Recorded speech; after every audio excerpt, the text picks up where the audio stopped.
नमस्कार दोस्तों, स्वागत है आप सभी का हमारे YouTube चैनल आलोक ज्ञान गंगा में। मित्रों, हम हाजिर हैं पूनम का तीसरा भाग लेकर के।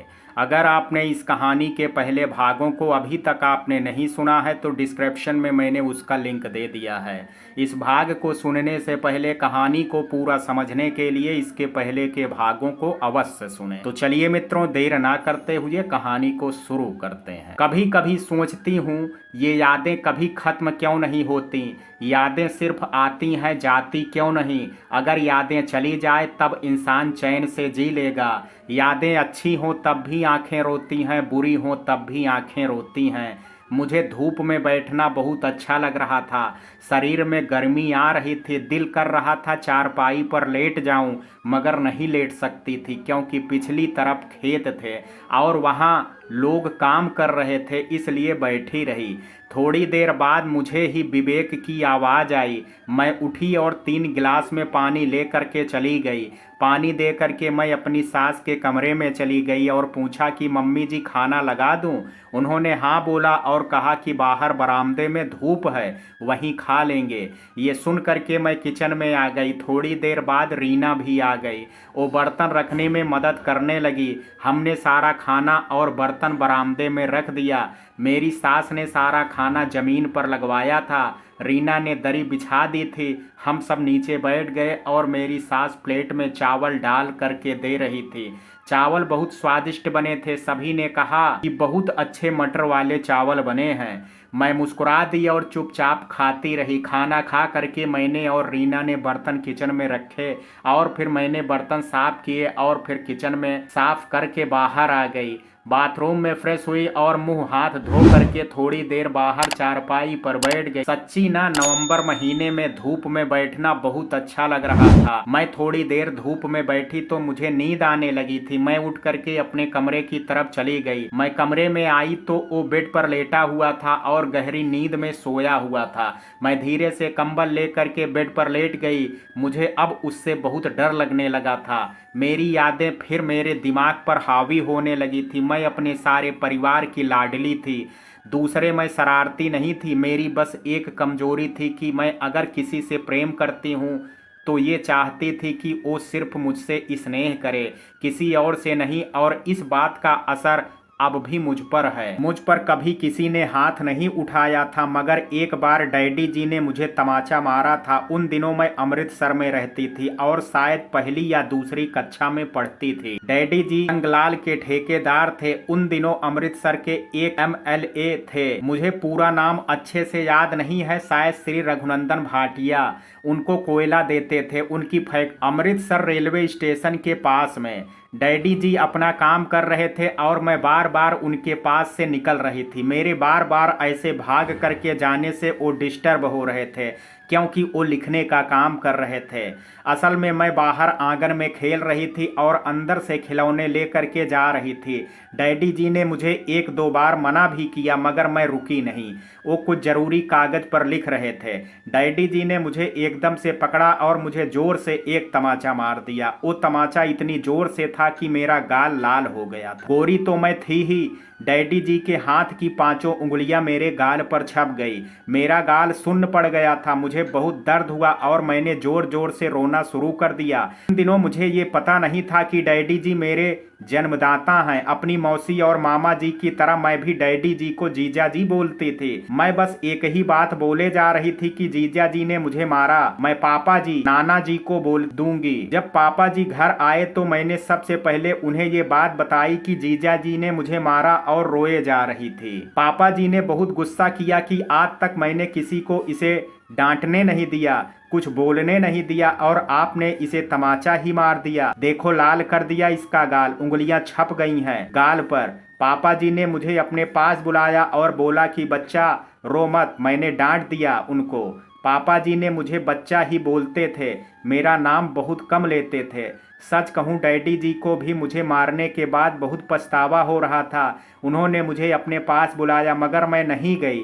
उंगलियों की छाप मेरे गाल से 5 दिन बाद गई। और आज देखो विवेक ने मुझे 2 तमाचे मारे थे। आज मैं किससे शिकायत करती। मुझे पापा जी की बहुत याद आ रही थी। ये सब बातें सोचते सोचते मुझे नींद आने लगी, लेकिन उससे पहले मैं जल्दी से बाथरूम जा करके फ्रेश हुई, फिर आ करके सो गई। मुझे जल्दी ही नींद आ गई। अभी मुझे सोए हुए आधा ही घंटा नहीं हुआ था कि मुझे अपनी ब्रेस्ट पर किसी के हाथ महसूस हुए। मेरी आंख झट से खुल गई। मैं थक गई थी और मुझे नींद भी आ रही थी। मैं दोपहर को भी थोड़ी देर ही सोई थी, फिर उसने उठा दिया था। मैं सोच रही थी कि नींद आ जाए तो सो जाऊं, पता नहीं वो सोने देगा कि नहीं। वो अपनी नींद पूरी कर लेता था और मुझे घर का काम करना पड़ता था। मैं सोच रही थी कि कल कपड़े धो लूंगी। एक तो सभी नए सूट थे, उन्हें मशीन में भी धो नहीं सकती थी और हाथों से धोने पड़ते थे। ये सब सोचते सोचते मुझे नींद आ गई। मैं काफ़ी देर तक सोती रही। मेरी आंख तब खुली जब वो कमरे में आया। उसने दरवाज़ा बड़ी जोर से बंद किया था।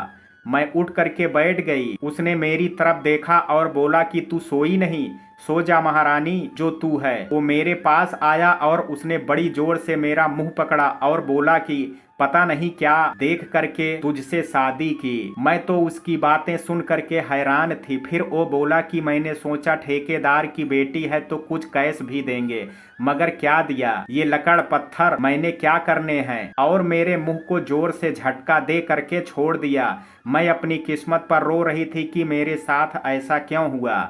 क्या कमी थी मुझमें जो मेरे साथ वो ये सब कर रहा है। मुझे दर्द देता है, अगर रोती हूँ तो मारता है। ना मैं मर सकती हूँ ना जी सकती हूँ। क्या करूँ मैं समझ नहीं पा रही हूँ। मैं किसी से अपना दुख कह भी नहीं सकती थी। यहाँ पर कोई मेरा अपना ही नहीं था जो मेरी तकलीफ को समझता। फिर वो बेड पर लेट गया और मुंह फेर करके सो गया। मैं सोच रही थी इसने मुझसे शादी दहेज के लिए की है, तभी इसे मेरे दुख तकलीफ से कोई मतलब नहीं है। अब मुझे इससे डर लग रहा है, क्योंकि अखबार में कितना पढ़ते हैं कि दहेज के लिए बहू को मारा जला दिया। मैं ये सब बर्दाश्त नहीं कर सकती थी। मुझे सबसे ज्यादा डर मम्मा जी और डैडी जी के लिए लगने लगा था कि अगर मुझे कुछ हो गया तो वो कैसे जिएंगे। पंकज के गम से तो वो अभी उबरे भी नहीं है। मुझे कुछ हो गया तो वो जी नहीं पाएंगे। मैं कितनी देर बेड के क्राउन से सिर टिका करके बैठी रही। मैं ऐसे ही सो गई। वो रात को बाथरूम जाने की जरूरत महसूस हुई, तब मैं उठी। मैं बाथरूम गई, फ्रेश हुई और हाथ मुंह धो करके बाहर आंगन में थोड़ी देर बैठी रही। किचन के पीछे खेत थे और काफी सारे बांस के पेड़ भी लगे हुए थे।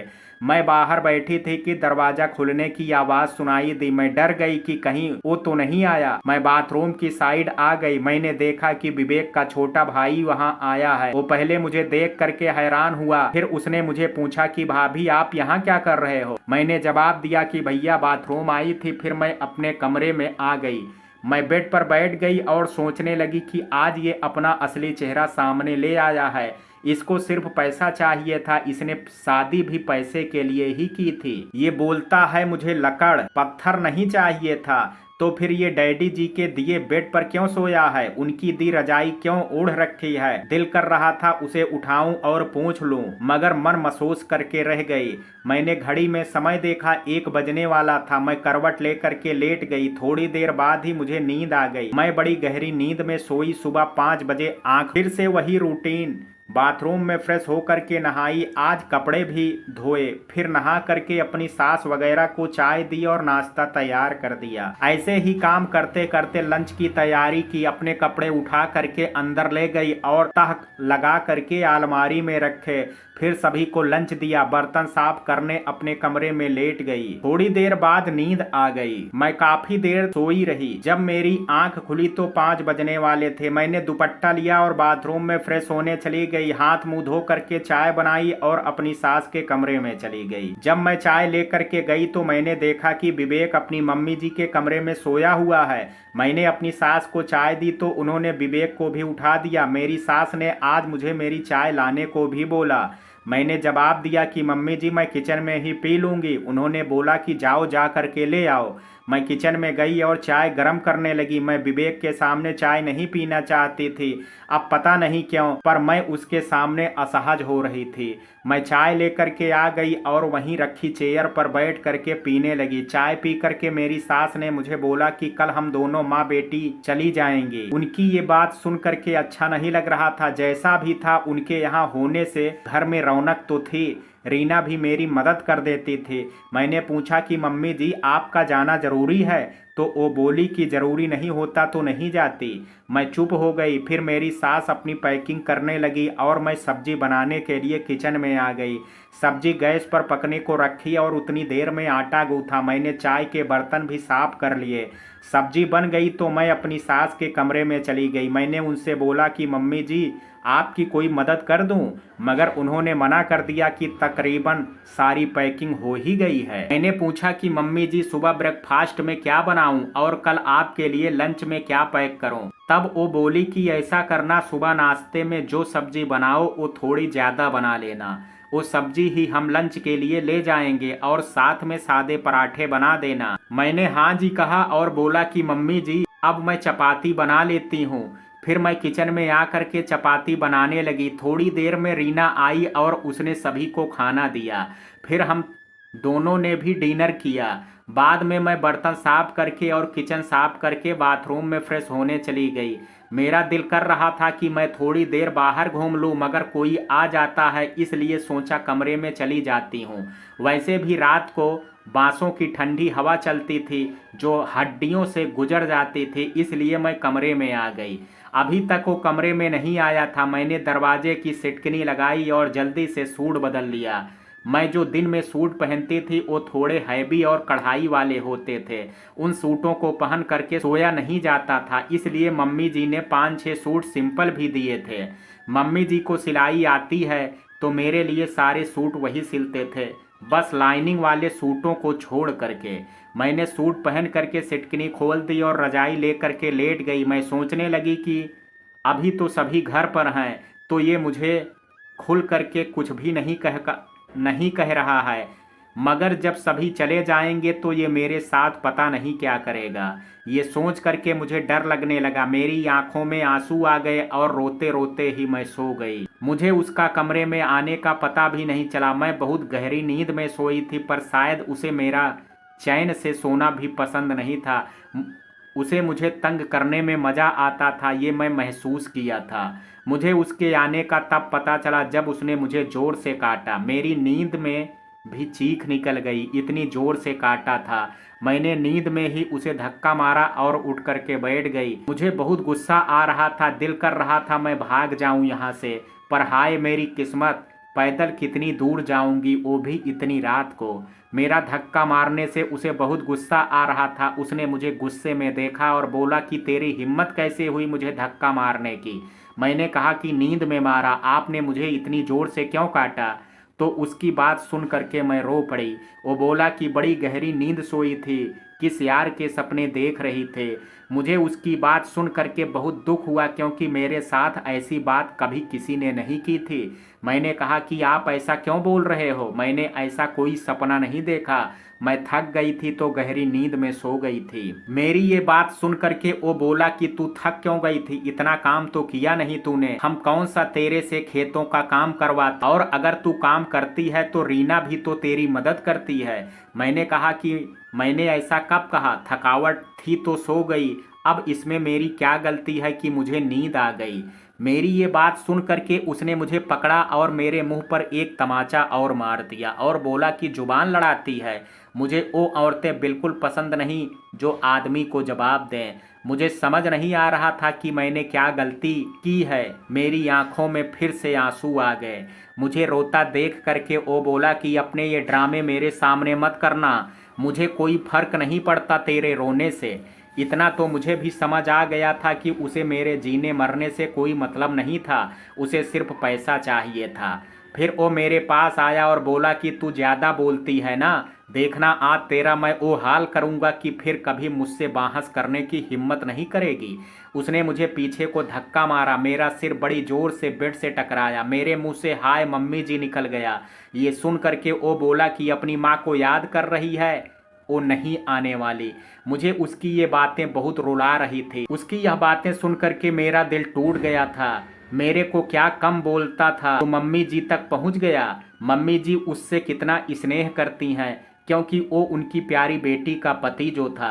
वैसे भी कहते हैं बेटी से प्यारा दामाद होता है, मगर इसने तो आज मम्मी जी के चरित्र पर ही लांछन लगा दिया है। मेरा रोना बंद ही नहीं हो रहा था, क्योंकि मेरे कारण ही मम्मी जी के लिए उसने इतनी गंदी बात बोली थी। अचानक उसने मुझे मेरी बाह से पकड़ा और कहा कि बंद कर ये रोना धोना, वरना मुझसे बुरा कोई नहीं होगा। उसकी बात सुन करके मैंने रजाई में अपना मुंह दे दिया, मगर उसने रजाई खींच करके बेड के दूसरी तरफ रख दी और बोला कि मुझे तेरे रोने की आवाज़ नहीं आनी चाहिए, आज वैसे भी तुझे रोना ही है। ये बोल करके उसने मुझे टांगों से पकड़ करके नीचे खींच लिया, फिर मेरे ऊपर आ करके मुझे किस करना स्टार्ट कर दिया। वो साथ साथ मेरे ओंठों पर बहुत जोर से काट भी रहा था। मुझे बहुत दर्द हो रहा था। उसके हाथ अब मेरे अप्सर बॉडी पर भी चल रहे थे। फिर उसने मेरे शर्ट ऊपर कर दी और मेरे ब्रेस्ट को किस करना शुरू कर दिया और जोर जोर से काटना भी शुरू कर दिया। मेरी दर्द से जान निकल रही थी, क्योंकि अभी पिछले जख्म भी तो थे।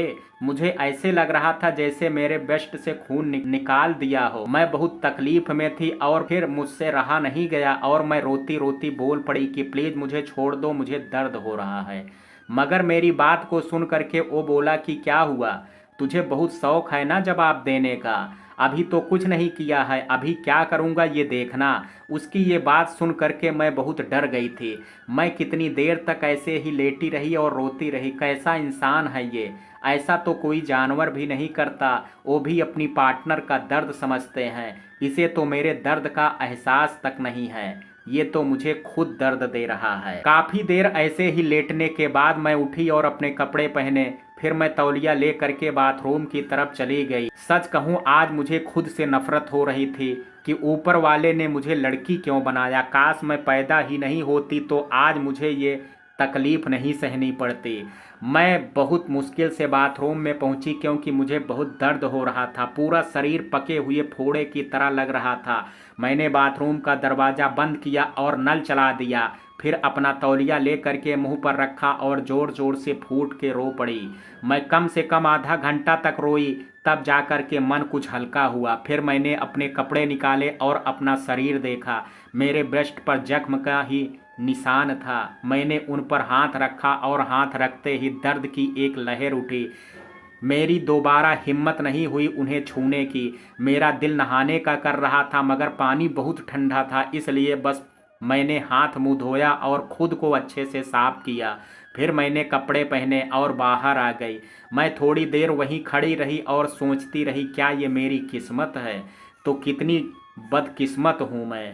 फिर मैं कमरे में आई और बेड पर लेट गई। मैं कहाँ जाऊँ, किसको अपने जख्म दिखाऊं। मेरी आंखों में फिर आंसू आ गए। मैंने घड़ी में टाइम देखा, 2 बजने वाले थे। मुझे 5 बजे उठना था। मैंने करवट ली और आंखें बंद कर ली। थोड़ी देर बाद ही मुझे नींद आ गई। सुबह मेरी आंख खुली तो घड़ी में देखा तो 4:50 हो गए थे। मुझ में उठने की हिम्मत नहीं थी, पूरा शरीर दर्द कर रहा था, लेकिन उठना तो पड़ना ही था। मैं धीरे से उठी और अलमारी से कपड़े निकाल करके बाथरूम में चली गई। सच कहूँ आज दिल कर रहा था गर्म पानी में नहा लूँ, मगर बाथरूम में गीजर नहीं था और लकड़ी वाला चूल्हा मुझे जलाना नहीं आता था। इसी कारण हिम्मत की और ठंडे पानी से ही नहा ली। नहा करके किचन में आई और चाय बना करके सभी को दी। मैंने उन्हें चाय नहीं दी, क्योंकि वो बहुत देरी से उठता था और उठ करके खुद ही चाय मांग लेता था। मैंने अपनी सास से सब्जी पूछी जो बनानी थी और चाय के जूठे बर्तन लेकर के किचन में आ गई। बर्तन सिंक में रखे और सब्जी काटने लगी। फिर सब्जी को तड़का लगा करके गैस पर पकने के लिए रख दिया। फिर मैंने आटा गूंथा और जूठे बर्तन भी साफ कर लिए। सब्जी बन गई तो अपनी सास के कमरे में गई और पूछा कि मम्मी जी ब्रेकफास्ट बना दूं। तब वो बोली कि अभी नहीं, 9 बजे तक बनाना, साथ ही लंच के लिए पराठे भी बना लेना। ये बात सुन करके मैंने पूछा कि मम्मी जी और कुछ बनाऊं। तब वो बोली कि ऐसे कर, आज थोड़ी सेवई बना ले। मैं किचन में गई और सेवई बना दी। मैंने देखा अभी 9 बजने वाले हैं तो ब्रेकफास्ट बनाना शुरू कर दिया। अभी नाश्ते के लिए चपाती बनाई और लंच के लिए सिंपल पराठे बनाए। फिर अपनी सास के कमरे की तरफ चली गई और उनसे नाश्ते के लिए पूछा। अभी मैं वहीं थी कि वो आ गया। उसे देख करके मैं जाने लगी कि उसने मुझे बोला कि चाय ले आओ। मैं किचन में आ गई और चाय बनाने लगी। थोड़ी देर बाद रीना भी आ गई। वो उसके लिए चाय और अपनी मम्मी के लिए नाश्ता ले गई। मैंने अपने देवर के लिए भी नाश्ते की प्लेट लगाई और वो भी रीना ले गई। रीना आई तो हम दोनों ने नाश्ता किया। वो देरी से नाश्ता करता था। नाश्ता खा करके मैंने जूठे बर्तन साफ किए। फिर मैं अपनी सास वगैरह के लिए लंच पैक करने लगी और थोड़ा सा अचार भी डाल दिया। अब सभी ने नाश्ता कर लिया तो मैं सभी के लिए कटोरी में सेवई डाल करके दे रही थी। सभी ने कहा कि अच्छी बनी है। फिर मैं जूठे बर्तन ले करके किचन में आई और साफ किए। अभी किचन में ही थी कि वो किचन में आया और बोला कि मुझे नाश्ता दो। मैंने एक प्लेट में उसके लिए नाश्ता डाला और साथ में सेवई भी डाल दी। वो बाहर आंगन में बैठा था, वहीं उसको नाश्ता दे दिया। मैं उसकी तरफ देख नहीं रही थी क्योंकि उसे देख करके मुझे अच्छा नहीं लग रहा था। मैं किचन में गई और लंच वाला बैग ले आई। वो बैग मैंने अपनी सास को दिया। उन्होंने मुझे उनके पास बैठने को कहा। मैं बैठ गई तो वो मुझे बोली कि पूनम, अभी 11 बजने वाले हैं, हम 12 बजे के करीब चले जाएंगे, तुम ध्यान से रहना, घर का ध्यान रखना। सच कहूँ, उनके जाने की बात सुन करके मन में बहुत घबराहट हो रही थी। मैं नहीं चाहती थी कि वो जाए। अभी तक विवेक को घर वालों का थोड़ा डर था। अगर सभी चले गए तब ये बेखौफ हो करके मेरे साथ कुछ भी कर सकता है। जब सब घर पे थे तब कौन सा इसे किसी का डर था। मैंने अपनी सास की बात सुन करके हाँ जी कहा और पूछा कि मम्मी जी, आप वापस कब आओगे। वो बोली कि पता नहीं, पक्का नहीं बता सकती, पर कम से कम 3 हफ्ते बाद। उनकी ये बात सुन करके मेरा दिल बैठ गया कि अब मेरे साथ पता नहीं क्या होगा। मैंने उनसे पूछा कि मम्मी जी कोई काम तो नहीं है, पर उन्होंने मना कर दिया। मैं उठ करके बाहर आ गई और किचन में चली गई। वो अपने जूठे बर्तन किचन में रख गया था। मैंने वो साफ किए और अपने कमरे में आ गई। बिस्तर से रजाई उठाई और चादर झाड़ करके बिछा दी। इतने दिन तक झाड़ू वगैरह रीना ही करते थे, कल से ये काम ही मुझे करना पड़ता था। मेरा दिल बहुत उदास हो रहा था। मम्मी जी और डैडी जी को बहुत याद आ रही थी। उन्हें याद करके आंखों में आंसू आ गए थे। मैं कितनी देर ऐसे ही बैठी रही, तभी बाहर से किसी के पैरों की आवाज आई। मैंने फटाफट अपनी आंखें साफ की और दुपट्टा लेकर के बाहर जाने, तभी वो दरवाजा खोल करके अंदर आ गया। मैं उसके साइड से निकलने लगी तो उसने मेरा हाथ पकड़ लिया और बोला कि आज तो मम्मी वगैरह चली जाएंगी, फिर हमें किसी का डर नहीं होगा, हम खुल करके एंजॉय करेंगे। मैं उसे हैरानी से देखने लगी। मैंने सोचा अगर इसे एंजॉय करना कहते हैं तो पूरी जिंदगी बिना एंजॉय के रह लूँगी। मैंने डरते हुए उसे कहा कि मम्मी जी वगैरह जाने वाले हैं, पूछ करके आती हूँ कि किसी चीज़ की ज़रूरत तो नहीं है। ये सुन करके उसने मेरा हाथ छोड़ दिया। मैं जल्दी से बाहर आ गई। मैं अपनी सास के कमरे की तरफ गई तो मैंने देखा कि उन्होंने सारा सामान पैक करके दरवाजे के पास रखा था। 12 बजने वाले थे और सब तैयार हो गए थे। थोड़ी देर बाद वो भी आ गया। उसने बोला कि मम्मी जी, मैं भी चलूँ आपको छोड़ने। तब मेरी सास ने मना कर दिया और बोला कि पूनम घर पर अकेली होगी, तू घर पर ही रह। ये सुन करके वो चुप हो गया। थोड़ी देर बाद सब बाहर आ गए। मैंने अपनी सास के पैरों को छुआ और उन्होंने आशीर्वाद दिया। इस बार उन्होंने कुछ नहीं कहा। रीना के मैं गले मिली। देवर ने मेरे पैरों को हाथ लगाया। वो सब चले गए। विवेक उन्हें आगे तक छोड़ने गया।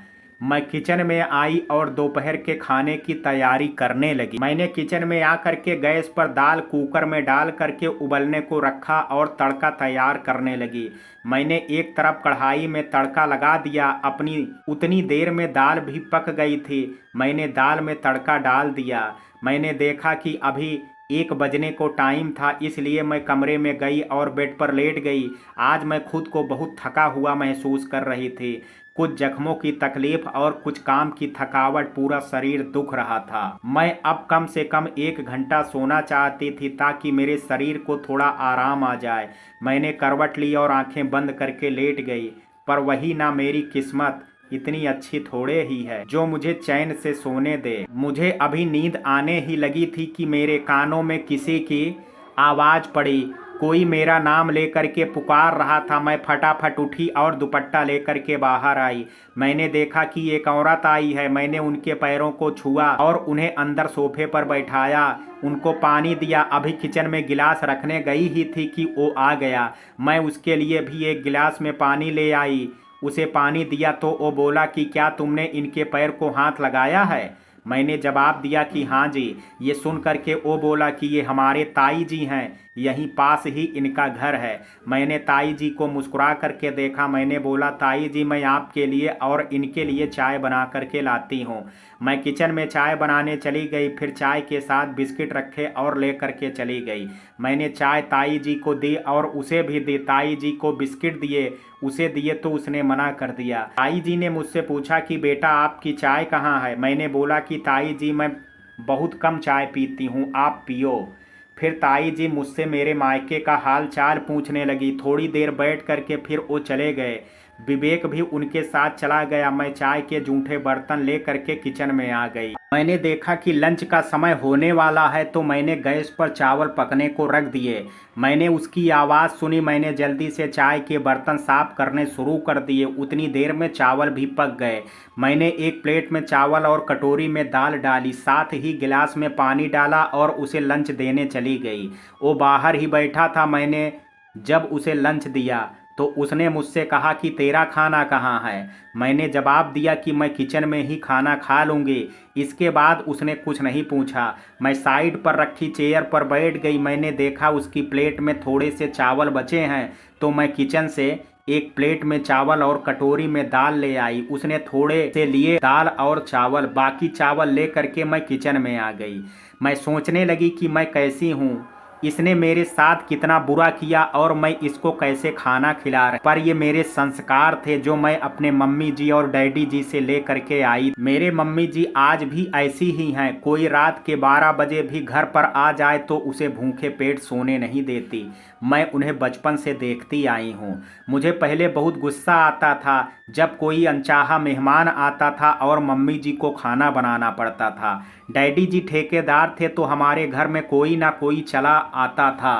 कई तो ऐसे होते थे जो थोड़ी दूर से ही आते थे, पर चाय नाश्ता हमारे घर में करते थे। मैं बोलती थी कि मम्मी जी इनका घर तो थोड़ी दूर ही है, तो क्या ये अपने घर से नाश्ता करके नहीं आ सकते? तब मम्मी जी बोलती हैं कि ऐसा नहीं बोलते बेटा, सब अपनी अपनी किस्मत का खाते हैं। यही सोच आज मेरी है। थोड़ी देर बाद मैं उसकी प्लेट लेने गई। मैंने देखा वो रास्ते में जा रहे किसी आदमी से बात कर रहा था। मैं जूठे बर्तन उठा करके किचन में आ गई। मैंने खुद के लिए खाना डाला और खा लिया। खाना खा करके बर्तन साफ किए, फिर किचन साफ करके बाहर आ गई। मेरा दिल लेटने को कर रहा था। मैं कमरे में गई और रजाई लेकर के लेट गई। मैंने उसके आने की आवाज़ सुनी तो करवट लेकर के सो गई। वो भी आकर के बेड पर लेट गया। पहले तो चुपचाप लेट गया, मगर थोड़ी देर बाद ही उसने मेरी कमर पर अपना हाथ रख दिया। मेरी धड़कन एकदम से बढ़ गई। मुझे अब उसके ऐसे छूने से ही डर लगने लगता था। मैं ऐसे ही लेटी रही। थोड़ी देर बाद वो मेरे करीब आया और वो मेरे से चिपक करके सो गया। मेरा दिल कर रहा था कि मैं उसे धक्का मारूं और भाग जाऊं, मगर सोचने और करने में बहुत फर्क होता है। मैं कुछ भी नहीं कर पाई। कर रहा था कि आज कोई आ जाए तभी यह रुकेगा, वरना आज मैं गई। भगवान को मुझ पर तरस आ गया और बाहर से किसी की आवाज़ आई। ये एकदम से परे हट गया। ये बोल करके वो बाहर चला गया। मैं अब रात को सोच करके डरने लगी कि अब ये क्या करेगा रात को। थोड़ी देर बाद वो आया और बोला कि तुम किचन में जाओ और 3 कप चाय बनाओ, मैं थोड़ी देर बाद ले जाऊंगा। मैं किचन में आ गई। मैंने किचन में जा करके 3 कप चाय बनाई और थोड़ी देर बाद वो आ करके ले गया।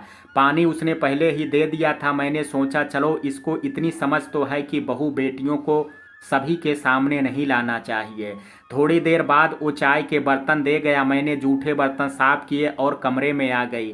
थोड़ी देर बाद वो आया और बोला कि मैं इनके साथ जा रहा हूँ, रात को आऊँगा। मैंने पूछा कि रात को क्या बनाऊँ? वो बोला कि कुछ बचा हुआ है क्या? मैंने जवाब दिया कि सुबह की सब्जी है और दोपहर की दाल। वो बोला कि ठीक है, चपाती मेरे आने पर बनाना। ये बोलते बोलते वो मेरे पास आ रहा था। मैं पीछे हटने लगी तो उसने मेरा हाथ पकड़ा और अपनी तरफ खींच लिया। सच्ची बहुत दर्द हो रहा था, दर्द से आंखों में आंसू आ गए थे। मैं बेड पर जा करके बैठ गई। कितनी देर तक रोती रही। वो सच में मानसिक रोगी जैसा था। इसको मुझे दर्द देने में मजा आता था और सबसे ज्यादा खुशी दर्द पर दर्द देने में मिलती थी। मैं उठी और बाहर के दरवाजे की सिटकनी लगा करके आ गई। बेड पर रजाई ओढ़ करके लेट गई। मैंने सोचा अभी 4 ही बजे हैं, थोड़ी देर सो लेती हूँ तो वो देरी से आएगा। मैंने आंखें बंद की और सोने की कोशिश करने लगी। शायद थकावट थी, जल्दी ही मुझे नींद आ गई। मैं बहुत गहरी नींद में सोई और उस पर सबसे अच्छी बात यह हुई कि कोई आया भी नहीं। मेरी आंख 6 बजे के बाद खुली। मैंने देखा कि अंधेरा हो गया है, घर की सभी बत्तियां बंद थी। मैं जल्दी से उठी और सारे घर की बत्तियां जला दी। फिर बाथरूम में जा करके फ्रेश हुई और हाथ मुंह धो करके पूजा करने चली गई। मेरा चाय पीने का दिल कर रहा था। मैं किचन में गई और अपने लिए 1 कप चाय बनाई। चाय और 2 बिस्किट ले करके मैं बाहर बरामदे में चेयर पर बैठ करके चाय पीने लगी। चाय पी करके मैंने बर्तन साफ करके रखे और कमरे में आ गई। मैंने सोचा कि जब तक वो नहीं आता है मैं अपने कपड़े ही प्रेस कर लेती हूँ। मैंने पेटी में से प्रेस निकाली। ये प्रेस मेरे जलंधर वाले मौसी जी ने दी थी। मौसा जी नॉर्वे से मेरे लिए लाए थे। मैंने अपने कपड़े प्रेस कर लिए और अलमारी में तह लगा करके रख दिए। अभी मैं प्रेस करके फ्री ही हुई थी कि उसने आवाज लगाई। मैं बाहर सिटकनी खोलने चली गई। वो जब अंदर आया तो मुझे उससे शराब की बदबू आई। मैं पीछे हो गई और बोली कि आप क्या शराब भी पीते हो? मेरी ये बात सुन करके वो बोला कि कभी कभी दोस्तों के साथ पी लेता हूँ। मैंने तब कुछ नहीं बोला और मैं किचन की तरफ जाने लगी। मुझे जाता देख करके वो बोला कि कहाँ जा रही हो? मैंने कहा कि चपाती बना देती हूँ। मेरी बात सुन करके वो मेरे पास आया और बोला कि देखना आज तुझे कितना एंजॉय कराऊंगा। पी करके आदमी ज्यादा मजा देते हैं। उसकी बात सुन करके मुझे बड़ा अजीब लगा। मैं फटाफट किचन की तरफ चली गई। मैंने गैस पर तवा रखा और चपाती बनाने शुरू कर दी। जैसे ही 4 चपाती बनी मैंने उन पर घी लगा दिया। मैंने दाल और सब्जी साथ साथ दूसरी तरफ गर्म कर ली थी। मैंने एक प्लेट में खाना डाला और पानी का गिलास ले करके खाना देने चली गई।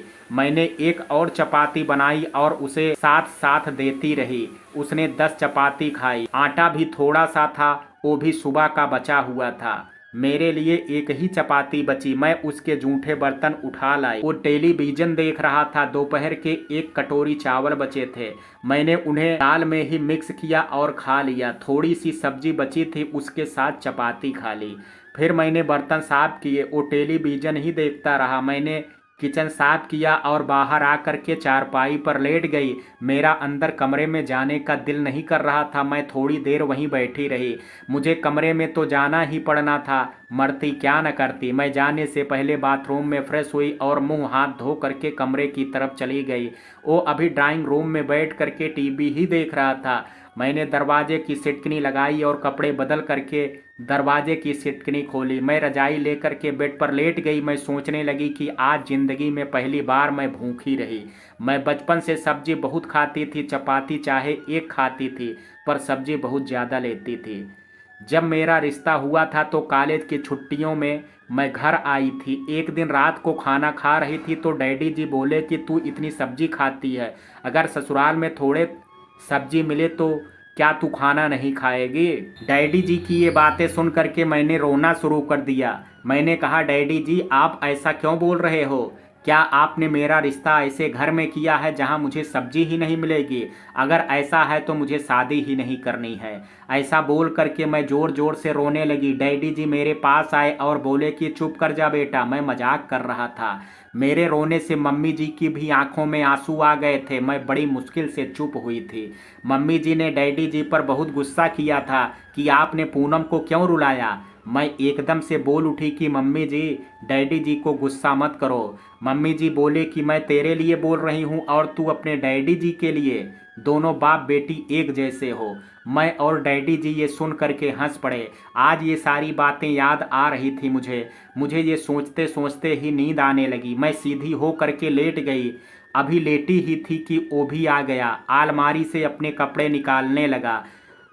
जब मैंने ये देखा तो करवट लेकर के लेट गई। उसने जब अलमारी बंद की तो मैंने आंखें बंद कर ली। मुझे नींद आ रही थी। अचानक मुझे अपने हाथों पर कुछ महसूस। बहुत गहरी नींद में सोई। मेरी लगभग 1:30 बजे आंख खुली। मुझे अब भूख लगने लगी थी क्योंकि 2 ही पराठे तो खाए थे अगले दिन। मगर मैंने सोचा कि अकेले के लिए खिचड़ी क्या बनानी है। फ्रिज में आटा रखा है, अपने लिए 3 चपाती बना लेती हूँ और साथ में प्याज टमाटर की सब्जी बना लेती हूँ। मैं उठी और पहले बाथरूम में जा करके फ्रेश हुई और हाथ मुंह धो करके किचन में चली गई। मैंने अपने लिए प्याज और टमाटर की सब्जी और 4 चपाती बनाई। बनानी तो 3 थी, फिर दिल किया कि 4 बना लेती हूँ, भूख लग रही थी ज़्यादा। जब तक सब्जी बनी चपाती भी बन करके तैयार हो गई। मैंने एक प्लेट में खाना डाला और पानी का ग्लास लेकर के बाहर आ गई। मैं धूप में बैठ करके खाने लगी। अभी 2 ही चपाती खाई थी कि मुझे किसी की आवाज़ सुनाई दी जो उसका नाम लेकर के पुकार रहा था। मैं जल्दी से उठी, प्लेट किचन में ढक करके रखी और हाथ धो करके बाहर आ गई। मैंने देखा कि एक अंकल जी और आंटी जी आए हैं। मैंने उनके पैरों को हाथ लगाया और उनको ड्राइंग रूम में बैठाया। फिर मैं उनके लिए पानी लेने चली गई। मैंने उनके लिए 3 ग्लास में पानी डाला और उन्हें देने चली गई। मैंने उनको पानी दिया तो आंटी जी ने मुझे अपने पास बैठने को कहा। मैं उनके पास बैठ गई। उन्होंने पहले अपने बारे में बताया कि उनका इसी गांव में घर है। उन्होंने मेरी सास को कंगना खोला है। इस तरह वो मेरी मौसी सास लगी। फिर वो मेरे बारे में पूछने लगी कि कितनी पढ़ी और कहाँ पढ़ती हूँ। मैंने सब बता दिया। फिर मैंने उनसे बोला कि मैं पहले चाय बना करके लाती हूँ। मैं उठी और किचन में जा करके गैस पर चाय रखी। मैंने देखा कि मेरी प्लेट में रखा खाना ठंडा हो गया था। मैंने सोचा अब इनके जाने के बाद ही गर्म करके खाऊंगी। चाय बन गई तो मैंने कप में चाय डाली और एक प्लेट में बिस्किट रखे और ले करके चली गई। चाय उनको दी और एक घूंट भरते ही उन्होंने चाय की तारीफ की। तारीफ सुनते ही उन आंटी जी की याद आ गई। उन्हें मन ही मन थैंक्स बोला क्योंकि चाय तो उन्होंने ही बनानी सिखाई। वो थोड़ी देर बैठे और अपनी फैमिली के बारे में बात की, मुझसे पूछा, फिर वो चले गए। मैं किचन में आई और खाना गर्म करके खा लिया। जूठे बर्तन साफ किए और कमरे में आ गई। सोचा थोड़ी देर लेट लेती हूँ। आप सोचते होंगे कि मुझे जब टाइम मिलता है मैं सो क्यों जाती थी। मेरी हालत आप समझ नहीं सकते थे। मेरा पूरा शरीर एक फोड़े की तरह दुखता था, इसलिए जब भी टाइम मिलता था मैं सो जाती थी। ऊपर से मैं रात को कितना सो पाती थी आपने देखा ही है। मैंने रजाई ली और सो गई। थोड़ी देर बाद मुझे नींद आ गई, पर वही ना, कई बार मेरी किस्मत मेरा साथ नहीं देती। अभी मुझे सोए 15 मिनट ही नहीं हुए होंगे कि मुझे दरवाजे खुलने की आवाज़ आई। मैं समझ गई कि वो आए होंगे। मैंने जब सिटकनी नहीं लगाई थी इसलिए वो अंदर आ गया था। मैं जल्दी से उठी और दुपट्टा लेकर के रूम से बाहर आ गई। मैं अब कमरे में रहना नहीं चाहती थी। उसने मुझे देखा और बोला कि कहाँ जा रही हो। मैंने जवाब दिया कि चाय बनाने जा रही हूँ। मेरी बात सुन करके वो बोला कि थोड़ी देर में बना लेना, चलो पहले थोड़ी देर रेस्ट कर लेते हैं। मैंने जवाब दिया कि मैंने रेस्ट कर लिया है, अब मेरा चाय पीने का दिल कर रहा है। आप चाय पियोगे? उसने कहा कि बना दो फिर। मैं फटाफट किचन की तरफ चली गई। मेरा अभी चाय पीने का नहीं, सोने का दिल कर रहा था, मगर मैं अभी रेस्ट करके उसके साथ कोई पंगा नहीं लेना चाहती थी। मैंने 2 कप चाय गैस पर रख दी और एक प्लेट में बिस्किट निकालने लगी। तभी वो किचन में आ गया। उसने 2 बिस्किट उठाए और खाना शुरू कर दिया। वो बोला कि हम चाय रूम में पीते हैं। मेरा अभी रूम में जाने का कोई मन नहीं था। मैंने कहा धूप में चाय पीते हैं, मुझे थोड़ी ठंड लग रही है। उसने कहा कि तुम चाय धूप में पी लो, मैं रूम में जा रहा हूँ, थोड़ी देर बाद रूम में आ जाना। मैं ठीक है कहा और बाहर की तरफ चली गई। मैंने देखा कि वो मुझे देख रहा है तो मैं आंगन में रखी चारपाई पर बैठ करके चाय पीने लगी। फिर वो रूम की तरफ चला गया। मैं जल्दी से चाय पी करके किचन में आ गई। चाय के बर्तन साफ किए और सोचा देखती हूँ रात को क्या बनाती हूँ। फ्रिज में मटर और गाजर रखी थी, सोचा आलू मटर और गाजर की सब्जी बना लेती हूँ। मैंने फ्रिज से सब्जी निकाली, गाजर धो करके रख दी और मटर छीलना शुरू कर दिया। मैं कमरे में जाने वाली बात भूल ही गई थी। अगर मेरे दिल में उसके लिए फीलिंग्स होती तो शायद मैं बार बार उसके पास जाने का मौका ढूंढती, मगर मेरे दिल में ऐसी कोई बात थी ही नहीं। थोड़ी देर बाद वो चाय का जूठा कप लेकर के आया और गुस्से में बोला कि मैं तुम्हारा कमरे में इंतजार कर रहा था और तुम यहाँ पर मटर छील रही हो। मैं उसे ऐसे गुस्से में देख करके डर गई। मैंने कहा कि मैं काम करने लग गई थी तो सोचा काम करके जाती हूँ। वो बोला, ऐसा कौन सी आफत आ गई थी, खाना तो रात को 9 बजे खाते हैं, अभी से तैयारी क्यों हो रही है। मैंने कोई जवाब नहीं दिया और मटर साइड में रखने लगी। तब वो बोला कि अब छील लो, थोड़ी देर बाद आना। मैंने हाँ जी कहा और बाकी मटर छीलना शुरू कर दिया। मैंने देखा कि वो वहीं खड़ा है और मैंने जब उसकी तरफ देखा तो वो बोला कि आ जाना कमरे में। मैंने बोला कि बस आती हूँ। ये सुन करके वो चला गया। मैंने भी मटर निकाल करके साइड में रखे और बाथरूम जा करके फ्रेश हुई, हाथ मुंह धो करके कमरे की तरफ चली गई। कमरे में आने को 2 रास्ते थे, एक ड्राइंग रूम में हो करके और एक बाहर से। मैं बाहर की साइड से गई क्योंकि ड्राइंग रूम का दरवाज़ा अंदर से बंद था मगर साइड वाला खुला था। मैंने साइड वाला दरवाज़ा अंदर से बंद कर दिया और कमरे का दरवाज़ा खोला। मैंने देखा कि वो बेड पर क्राउन के सहारे बैठा है और उसने रजाई ओढ़ी हुई है। मैंने जैसे ही दरवाज़ा बंद किया और पीछे को मुड़ी तो मैं हैरान रह गई। कभी कभी सोचती हूँ कि मैं कितनी बदनसीब बेटी हूँ जो अपने डैडी जी के गले लग कर के रो नहीं सकती, उन्हें अपना दर्द नहीं दिखा सकती, उन्हें बता नहीं सकती कि डैडी जी मैं बहुत दुखी हूँ। मेरी आंखों से आंसू बह रहे थे और मैं किचन की तरफ चली गई। ये मेरे संस्कार ही हैं कि चाहे जो मर्जी हो जाए, काम करना कभी बंद नहीं कर पाती। खाना बनाना है, चाहे खुद ना खाना हो मगर दूसरों के लिए बनाना ही है। उसकी बातों को मैंने अपने दिमाग से निकाल दिया। मैंने पढ़ा था और नानी जी बोलती थी कि आप चाहे कैसे भी मूड में क्यों ना हो मगर खाना हमेशा स्नेह से और साफ मन से बनाना चाहिए, और यही सोच मेरी आज भी है।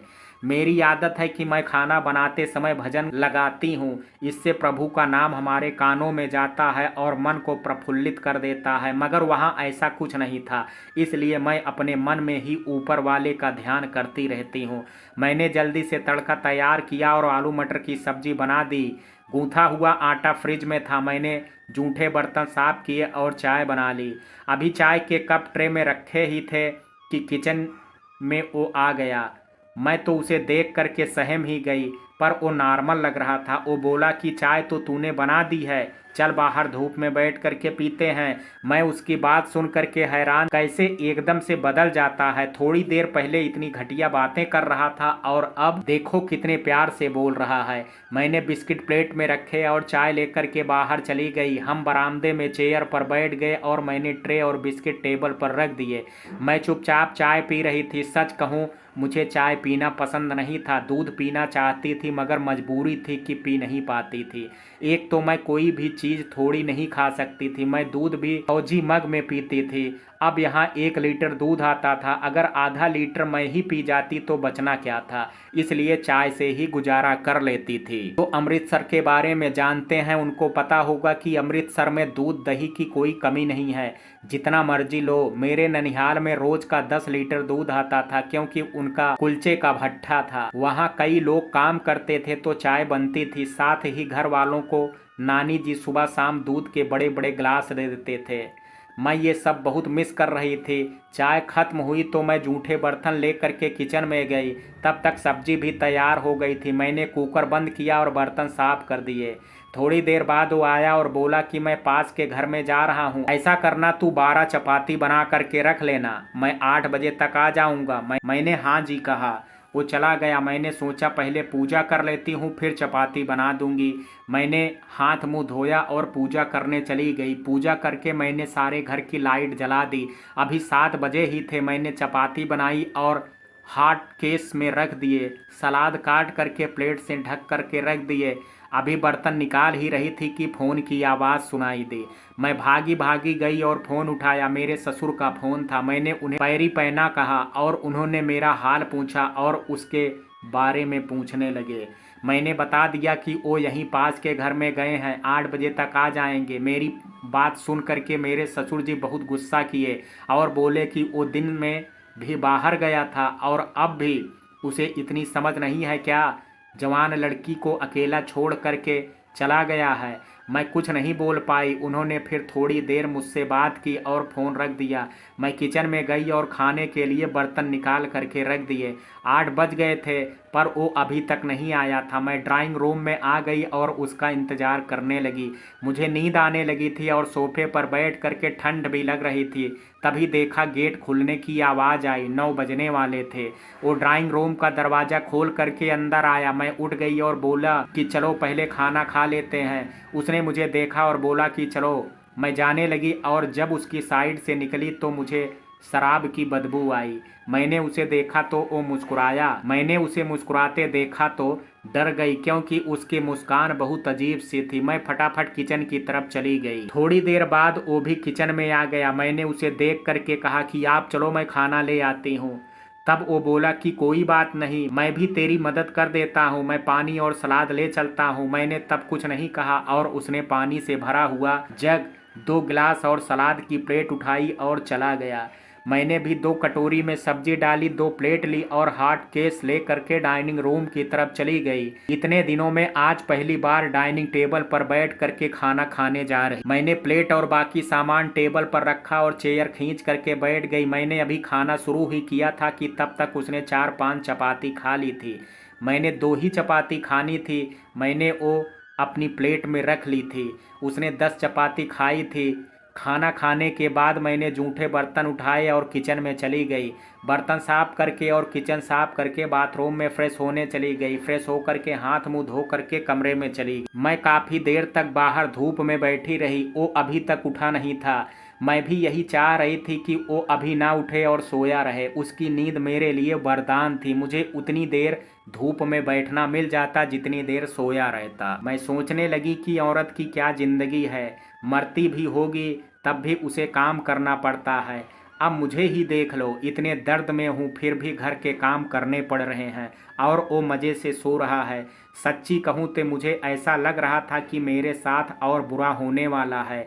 मेरे साथ इतना कुछ हो रहा था पर मैं कुछ नहीं कर पा रही थी। मुझे धूप में बैठ करके बहुत आराम मिल रहा था। मुझे धूप में बैठना बिल्कुल भी पसंद नहीं था। थोड़ी देर तक ठीक था, सिर्फ 5-10 मिनट तक। इतनी देर तक कभी नहीं बैठी थी जितना शादी के बाद बैठी थी। मुझे अब लेटने का दिल कर रहा था क्योंकि धूप में बैठ करके सुस्ती चढ़ रही थी। मैंने घड़ी में टाइम देखा तो 10 बज गए थे। मैं धीरे धीरे अपनी सास के कमरे की तरफ चली गई।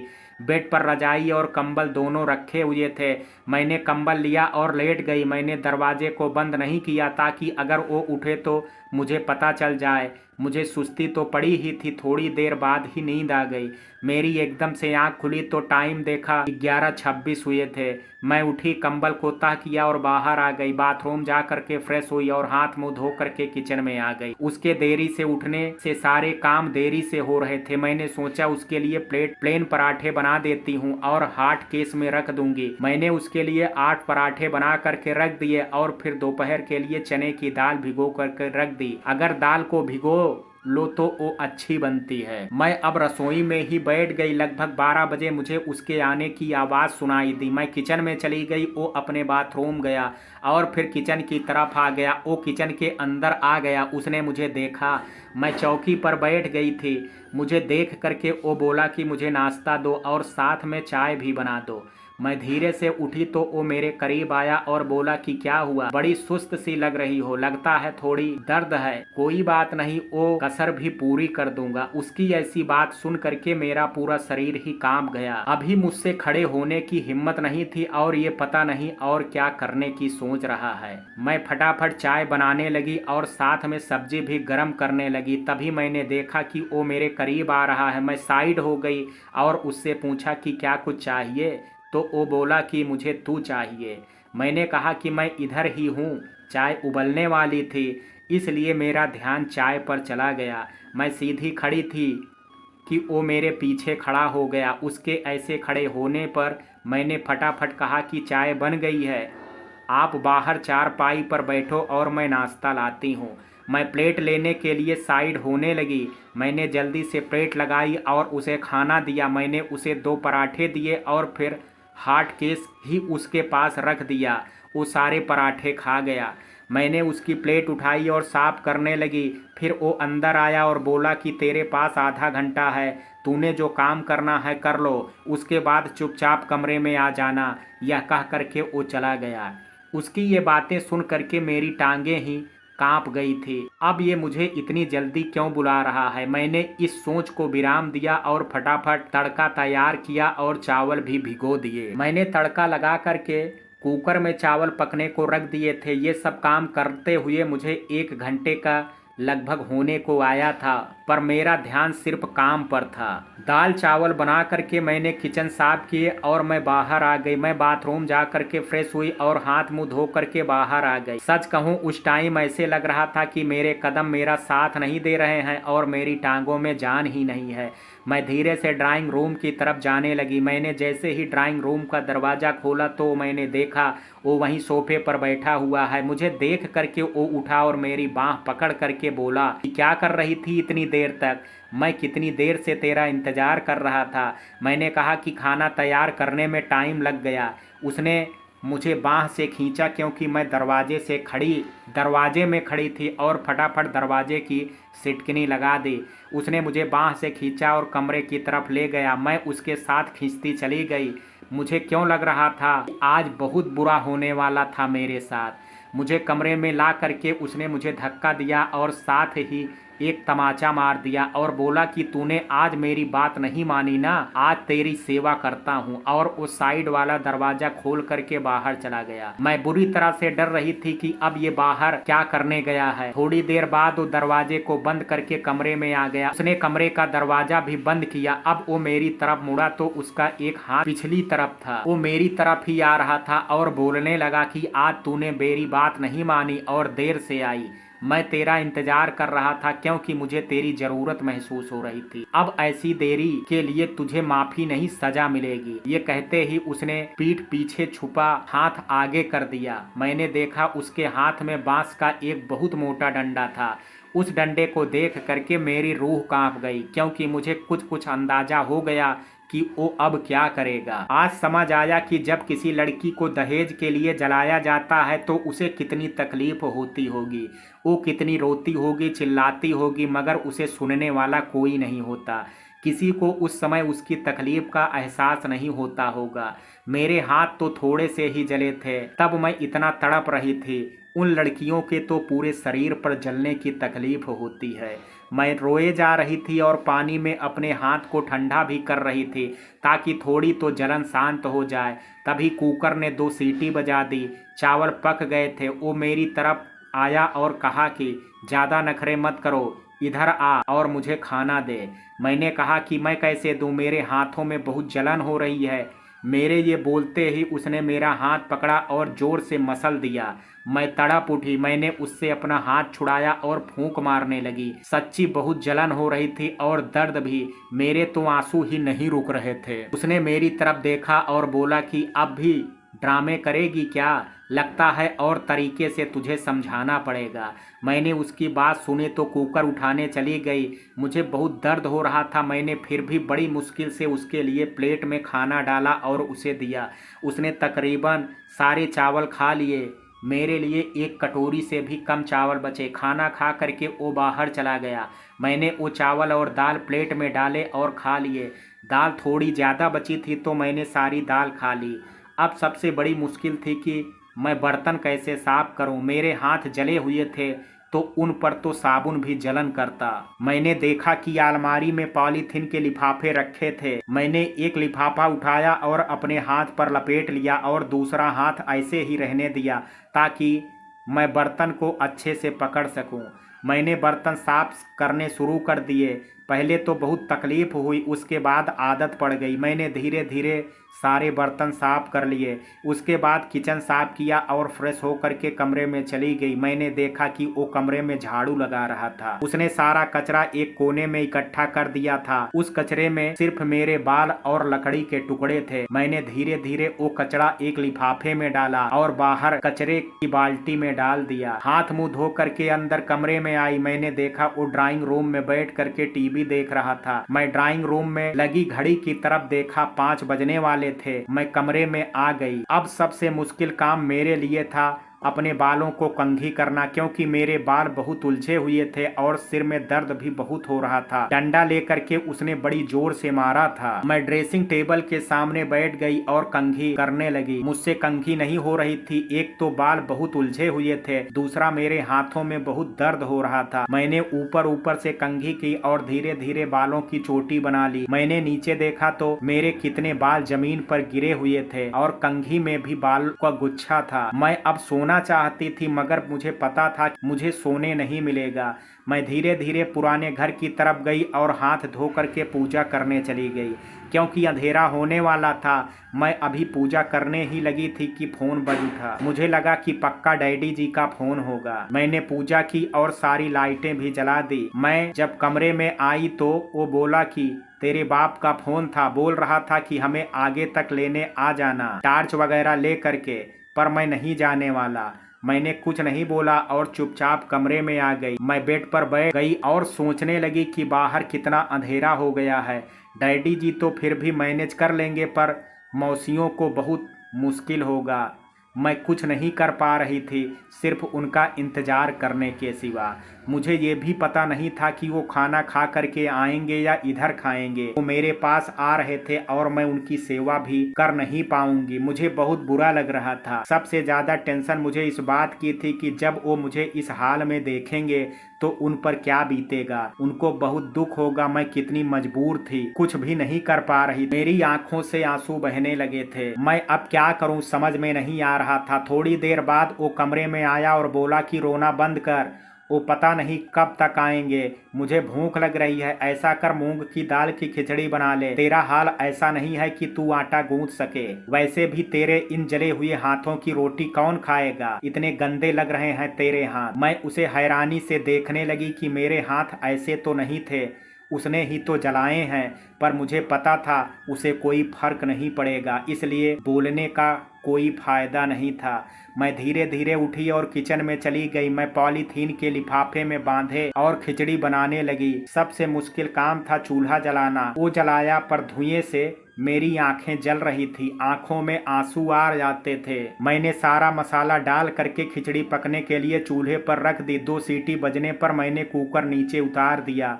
थोड़ी देर बाद वो आया और उसने खिचड़ी खा ली। मैं हर बार खाना पहले से ज़्यादा बनाती थी, मगर मेरे लिए 1 कटोरी ही बचता था। मैंने वो बची हुई खिचड़ी खाई और बर्तन साफ करके बाथरूम गई। फ्रेश हुई और जैसे ही साबुन लगाया बहुत जलन हुई। मैंने फटाफट हाथ धो दिए। फिर मैं कमरे में आ गई। वो ड्राइंग रूम में बैठ करके टीवी देख रहा था। मैं चुपचाप कमरे में चली गई। जाते जाते मैंने घड़ी में टाइम देखा तो 8 बज गए थे। मैं कमरे में आई और अलमारी से अपने लिए डार्क कलर का सूट निकाला, क्योंकि मेरे पहने हुए सूट पर ऊन भी लग गया था। मैंने दरवाजे को सिटकनी लगा दी और कपड़े बदल लिए। मैंने उतारा हुआ सूट अलमारी के एक कोने में रख दिया।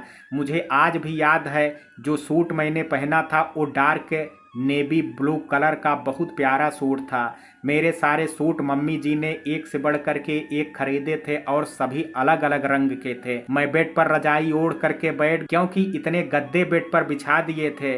मैं थोड़ी देर बैठी फिर लेट गई।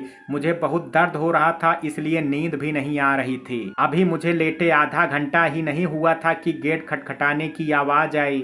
वो फटाफट मेरे पास आया और बोला कि उठ जा, तेरे डैडी और मौसी जी आ गए हैं। मैं उठी और धीरे धीरे चल पड़ी। मैंने सिर पर दुपट्टा ओढ़ लिया और अपने ओंठ को एक साइड से ढक लिया और थोड़ी सी दुपट्टा मुंह में डाल लिया ताकि दुपट्टा ओंठ के ऊपर से हटे ना। मैंने अपने हाथों को भी दुपट्टे में ही डाल लिया था। फिर मैं धीरे धीरे गेट की तरफ जाने लगी।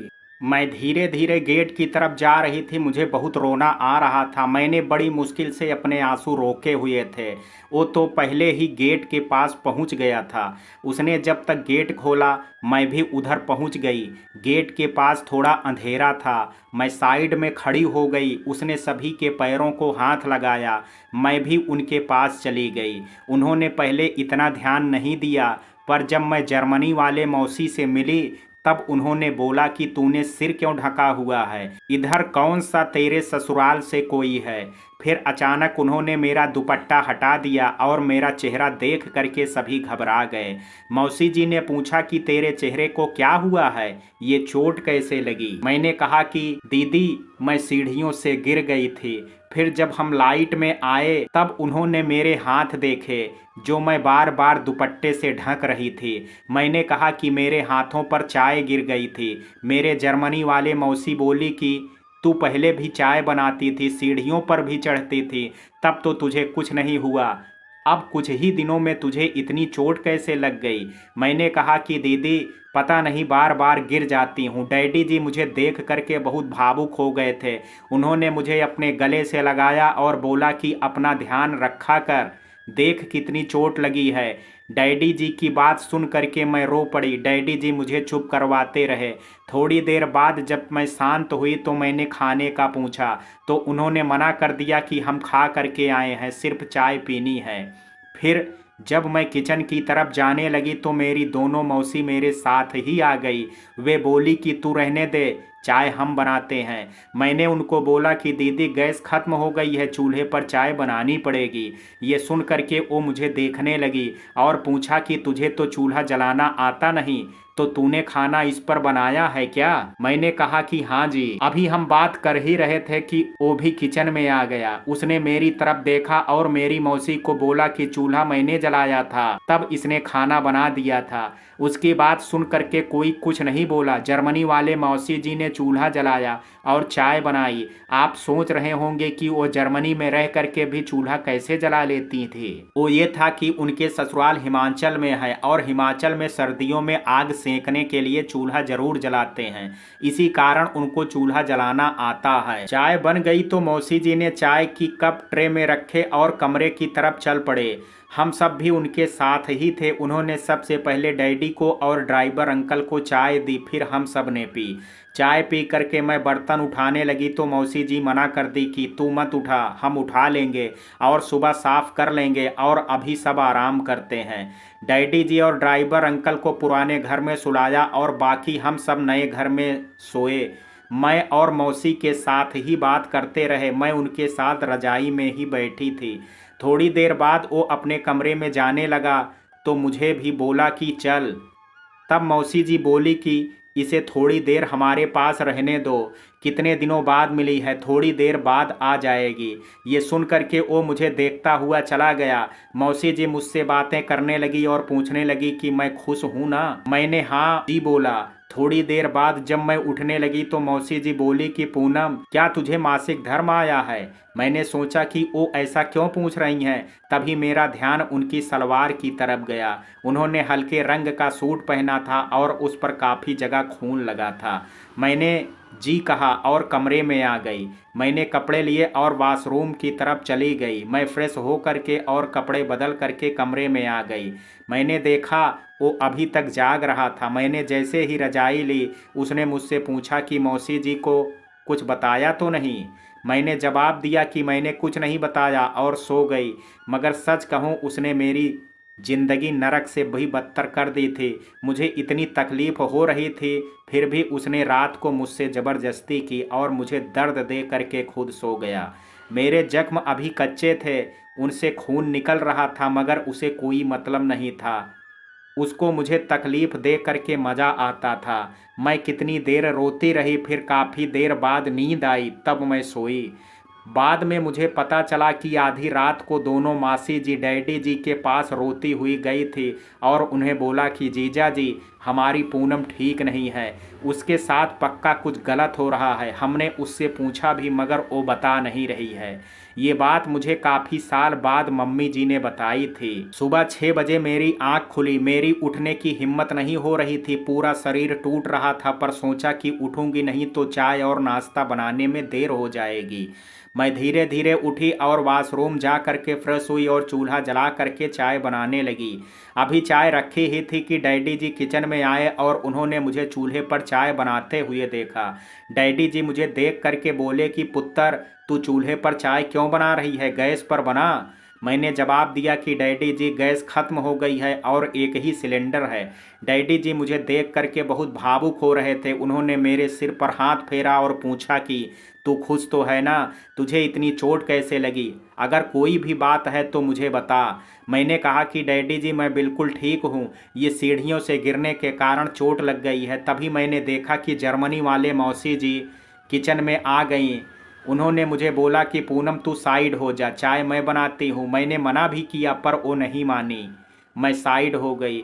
मैंने उनसे नाश्ते का पूछा, तब वो बोली कि मैं प्लेन पराठे बना लूँगी और अचार के साथ और चाय के साथ खा लेंगे। मुझे उन्हें काम करता हुआ देख करके अच्छा नहीं लग रहा था, मगर मेरी भी मजबूरी थी। उनकी जगह मेरे ससुराल से कोई होता तो मुझे ही सारा काम करना पड़ता, मगर ये सब मेरे मायके वाले थे, तभी तो इनको मेरी तकलीफ़ का एहसास था। मौसी जी ने सभी को चाय बना करके दे दी। थोड़ी देर बाद जलंधर वाले मौसी भी जर्मनी वाले मौसी के बेटे को लेकर के आ गए। मेरा मौसेरा भाई अभी 6 महीने का ही था। वो बहुत प्यारा था। चाय और बिस्कुट खाने के बाद सभी बाहर धूप में बैठे थे। तभी जर्मनी वाली मौसी ने हम दोनों को देख करके कहा कि आप दोनों भी अपनी पैकिंग कर लो, आप दोनों मुझे दिल्ली एयरपोर्ट तक छोड़ने जाओगे।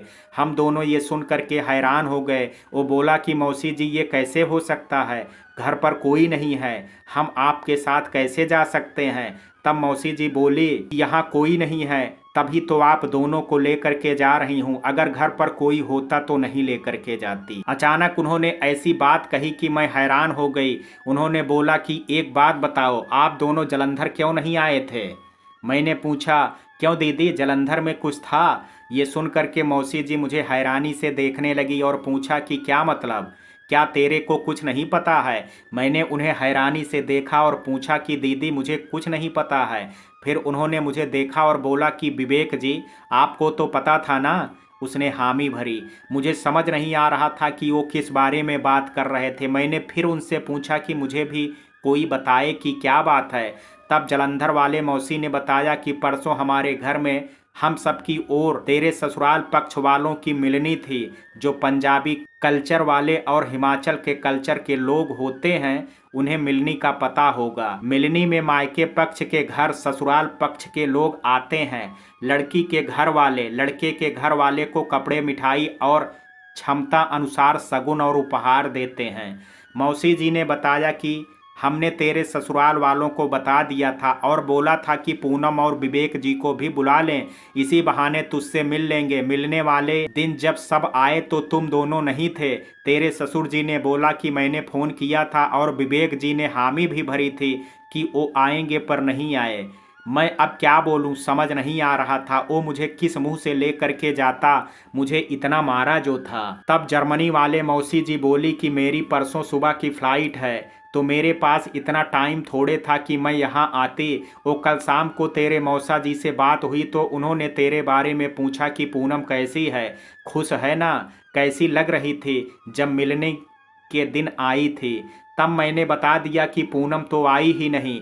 तब तेरे मौसा जी ने कहा कि जो भी कर, जैसे भी हो, तू पूनम को मिले बिना मत आना, इसलिए हम आज ही जलंधर से आए हैं। तेरे डैडी जी को साथ लिया और इधर आ गए। मैं उनकी सारी बातें सुन करके बहुत दुखी हो गई थी। तब डैडी जी बोले कि अब छोड़ो सब बातें, नाश्ता तैयार करो, फिर हम चलते हैं। दोनों मौसी किचन में चली गई और मुझे कहा कि तू अपनी पैकिंग कर। मैं कमरे में आ गई और अपनी पैकिंग करने लगी। मैंने अपना सूट निकाला और नहाने चली गई। नहा करके आई और किचन में गई। मौसी ने पराठे बनाने शुरू कर दिए थे। मैंने कहा कि दीदी मैं सर्व कर देती हूँ। मैंने डैडी जी और ड्राइवर अंकल को चाय और पराठे अचार दे दिए थे। वो भी किचन में आ गया तो मैंने उसे भी नाश्ता दे दिया। फिर हम तीनों ने भी नाश्ता किया। मैंने बर्तन साफ करने चाहे तो जलंधर वाली मौसी जी ने मना किया और उन्होंने बर्तन साफ कर दिए।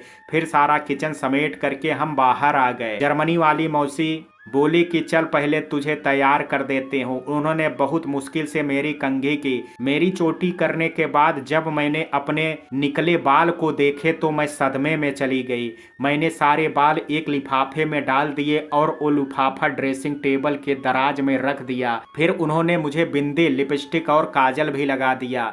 मुझे तैयार करके वो खुद तैयार होने चली गई। उसने भी अपने कपड़े मुझे निकाल करके दिए जो ले करके जाने थे।